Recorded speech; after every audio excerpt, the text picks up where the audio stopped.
Hi,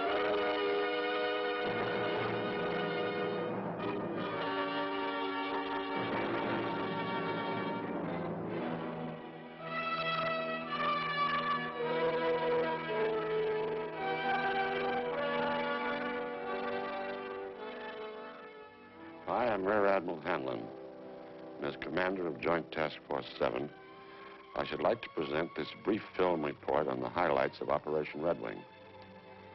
I want to point out to those of you who might have a deeper interest, not fulfilled by this report, that there are available more detailed reports, such as Commander Joint Task Force 7, Final Report on Operation Redwing, the Armed Forces Special Weapons Project, technical films, written reports, and short technical films produced by the task force overseas. My Chief of Staff and deputies will assist in this presentation. Redwing, the sixth series of nuclear tests conducted in the Pacific Proving Ground, was nearly 3 times the magnitude of that of any previous one.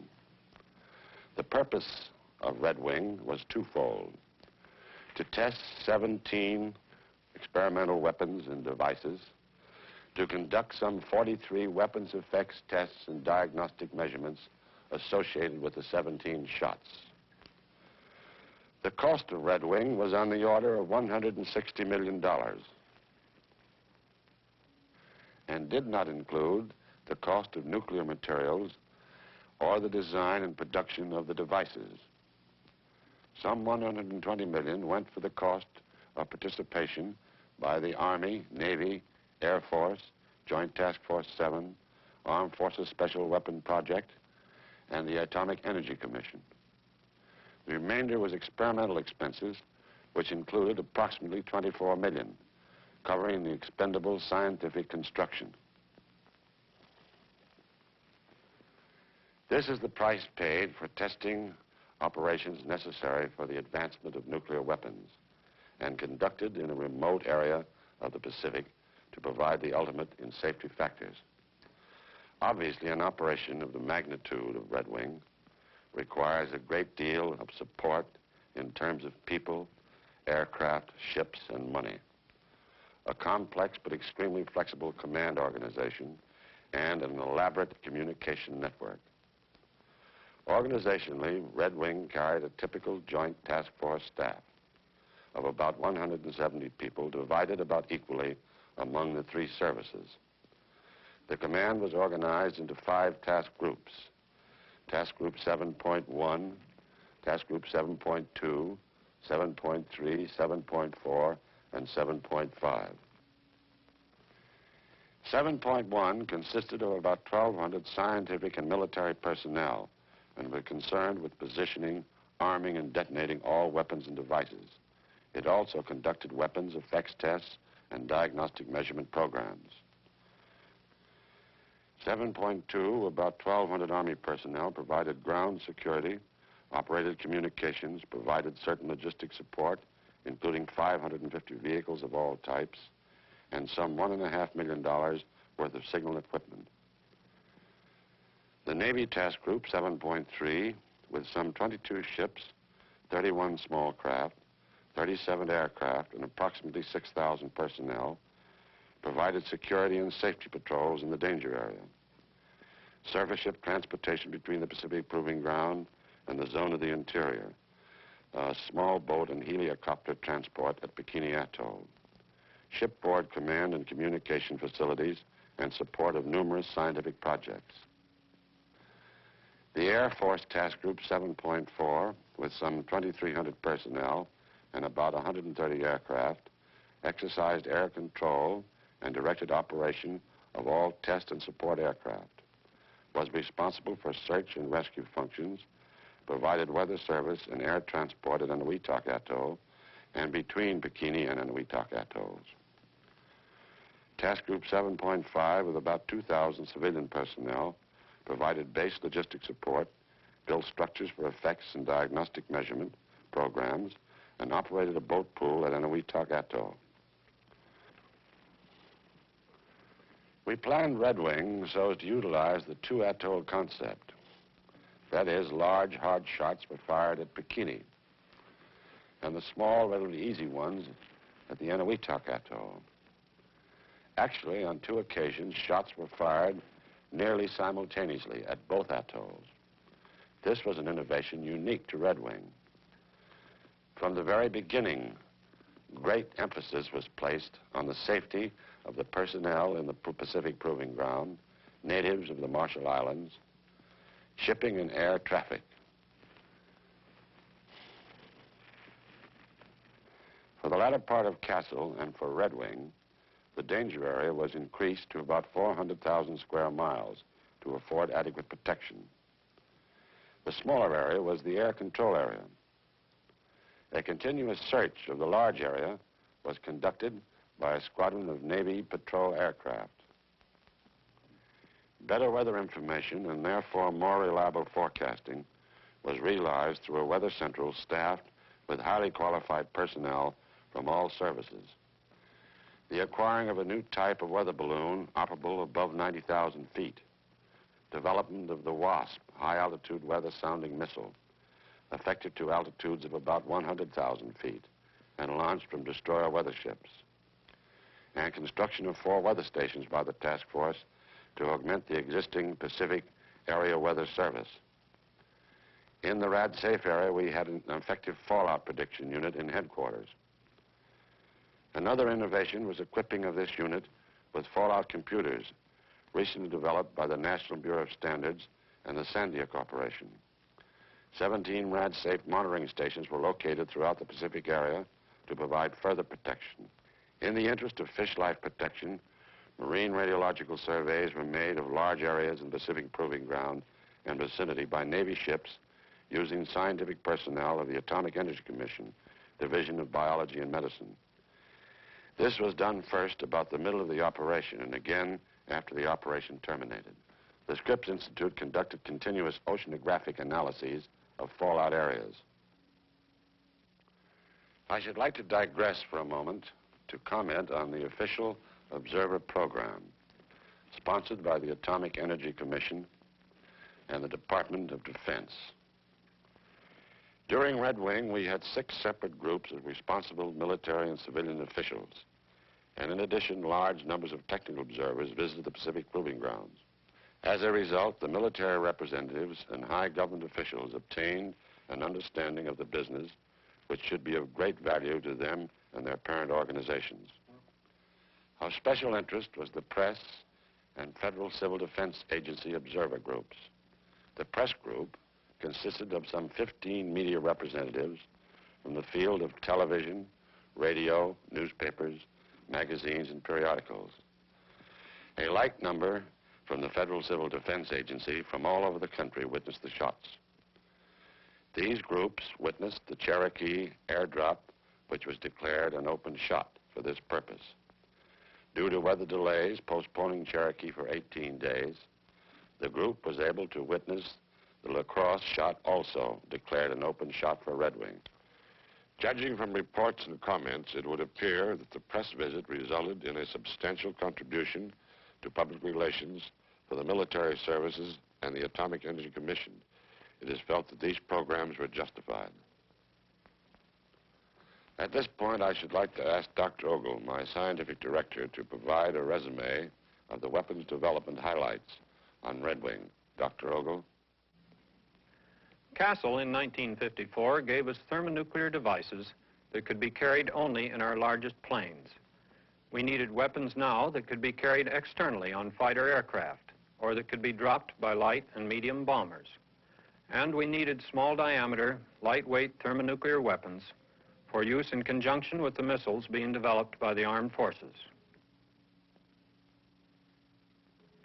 Thus, a major part of the development effort of the 2 weapons laboratories, Los Alamos Scientific Laboratory and University of California Radiation Laboratory at Livermore, for the year and a half preceding Redwing, went into the design of smaller and lighter thermonuclear devices.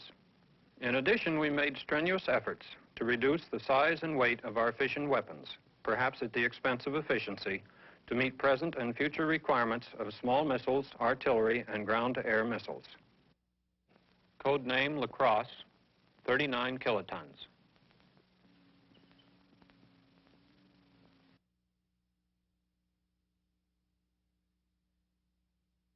code name Cherokee, 3.8 megatons.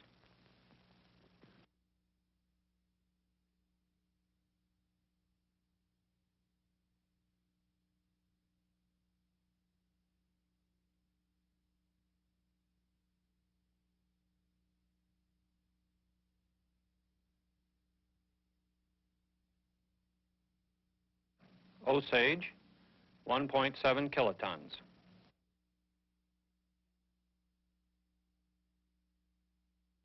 Erie, 15.5 kilotons.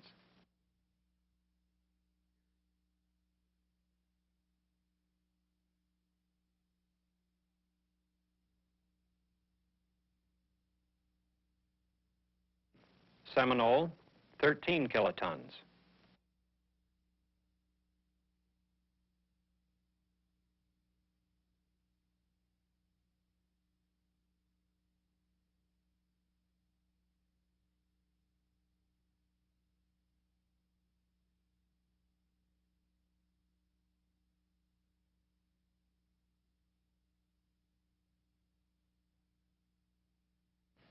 Flathead, 375 kilotons.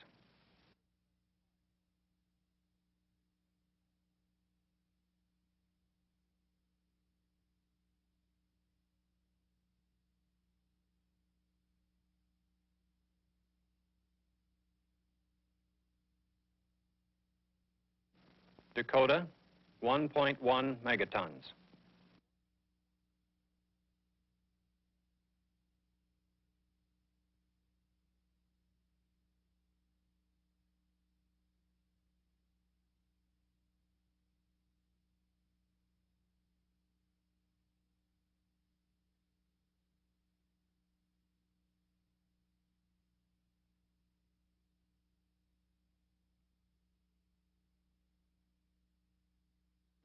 Apache, 1.9 megatons.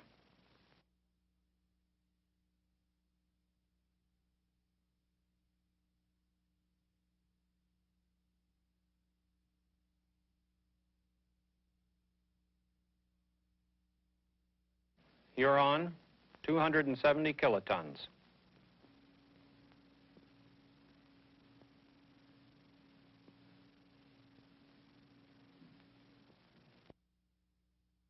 Mohawk, 350 kilotons. The main contribution of activity to fallout from such devices comes from the radioactive fragments produced by that fission. Such fallout may seriously contaminate the region close to a detonation. It may injure or kill people several hundred miles from the point of detonation.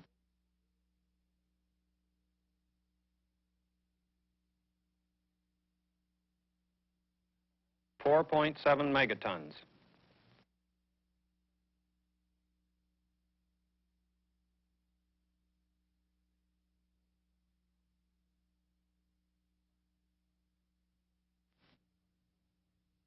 Piwa, 5 megatons.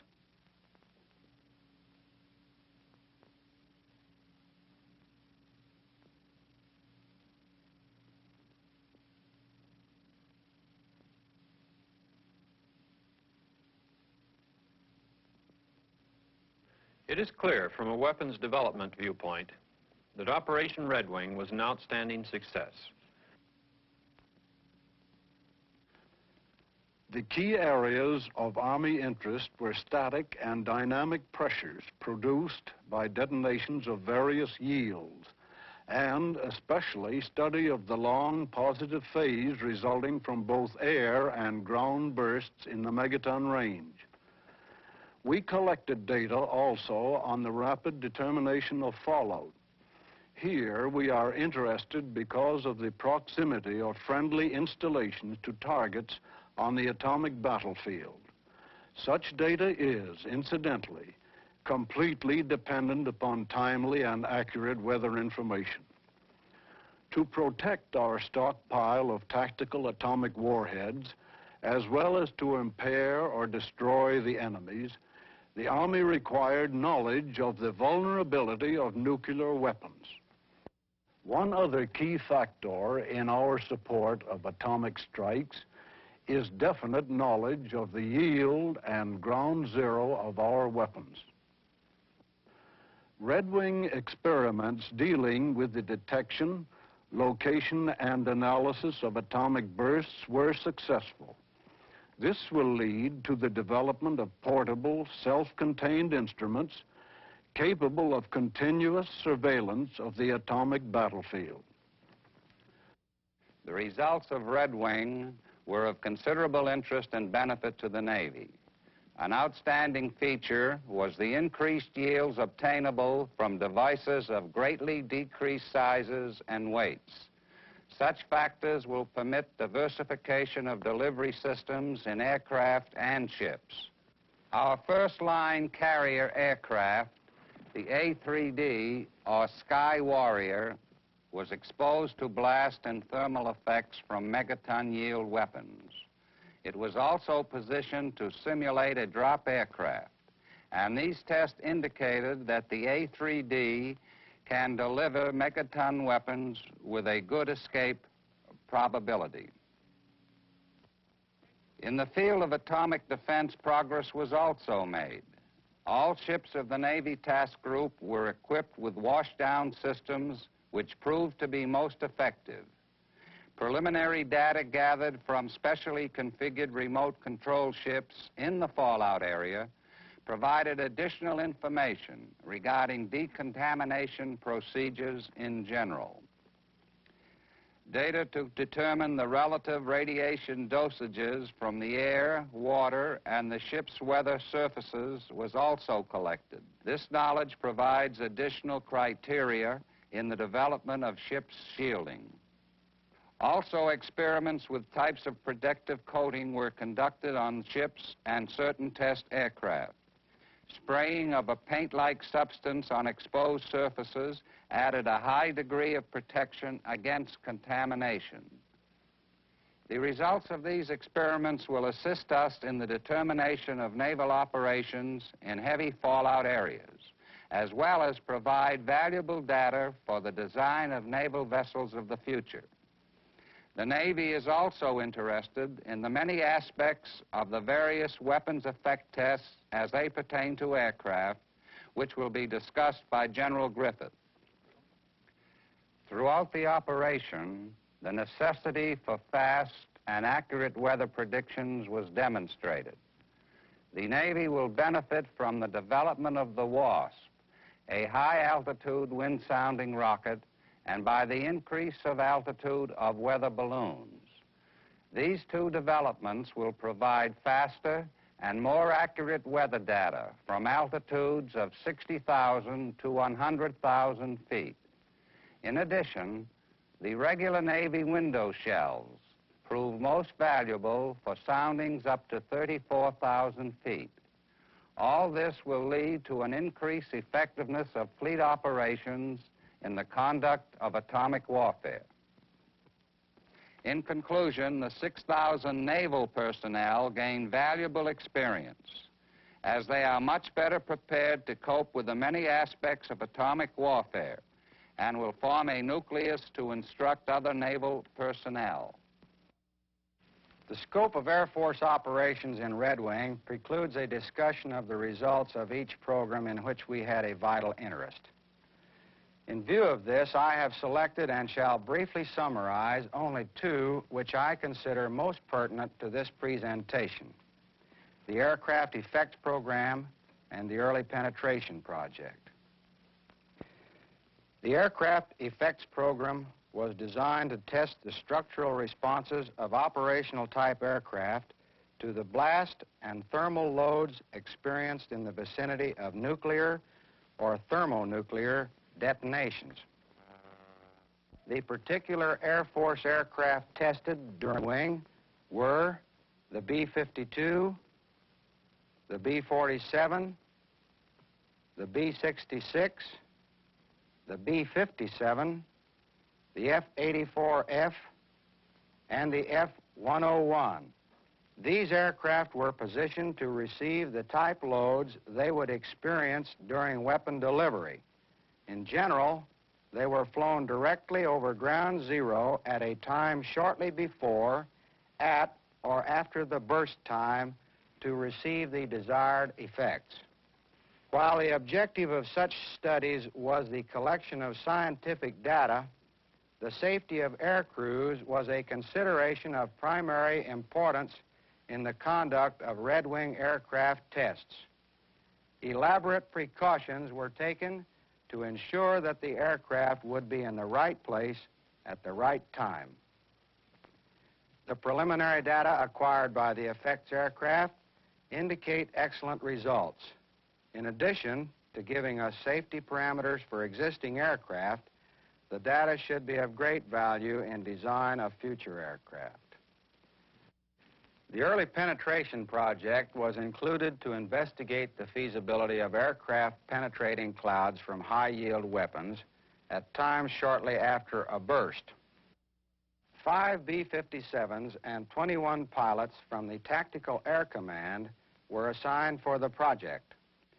The B-57B was chosen due to its high-altitude capabilities, and the 21 pilots were required to ensure that sufficient data could be accumulated without subjecting any individual to excessive doses of radiation. It was determined that such cloud penetrations would have to be made so early that the conservative operational radiation dosage limit of 3.9 Roentgen would have to be exceeded in individual penetrations. Task Force 7 received approval for a dosage of 50 Roentgens for the 21 pilots. Mission planning, however, assured that no pilot would receive over 25 Roentgens, and in a great many penetrations, no dosages over 10 Roentgens were recorded.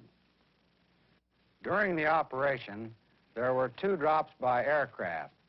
This was a free-fall drop of a thermonuclear weapon by a B-52 flying at 40,000 feet. It was set to burst at 5,000 feet, but actually burst at 4,300 feet with a yield of 3.5 megatons. The bomb did not have a good CEP because of personnel error. This caused some loss of data. Most significant, however, is the fact that we satisfactorily proof-tested the delivery capability of a thermonuclear weapon with a B-52. It can be predicted that high-performance operational type aircraft can fly through the cloud from any weapon, the design of which we know, at an altitude of 45,000 feet or less, at any time later than 10 minutes after detonation, and the pilot will probably receive no more than 75 Roentgens total dosage. Thank you, General Griffith. Admiral Sutherland, will you please summarize the operation at this time?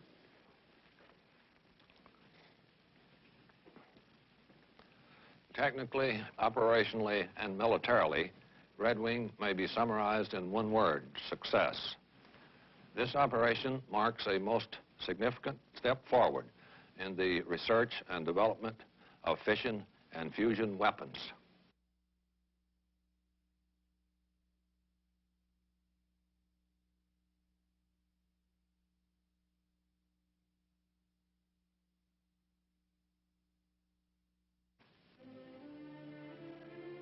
These successful tests will lead to the development of a variety of weapons calculated to meet a wide range of military usage, including defense against air attack.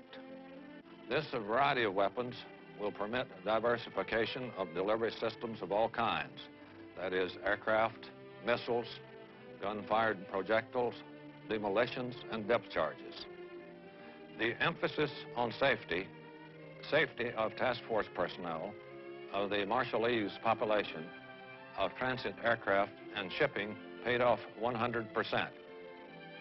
Most important in the safety program was the ability to predict and hence predetermine radioactive fallout. The key to this was greatly improved weather forecasting stemming from increased knowledge of tropical meteorology. In carrying out the Redwing test series to its successful conclusion, one factor, a most gratifying factor, is quite evident. The three military services, a large group of scientists, technicians, and contractor personnel worked and lived together for many months in the Central Pacific, far from home and under trying conditions to get a job done. This job was accomplished, and the many benefits are already being put to practical use. This concludes Admiral Hanlon's film report of Operation Redwing.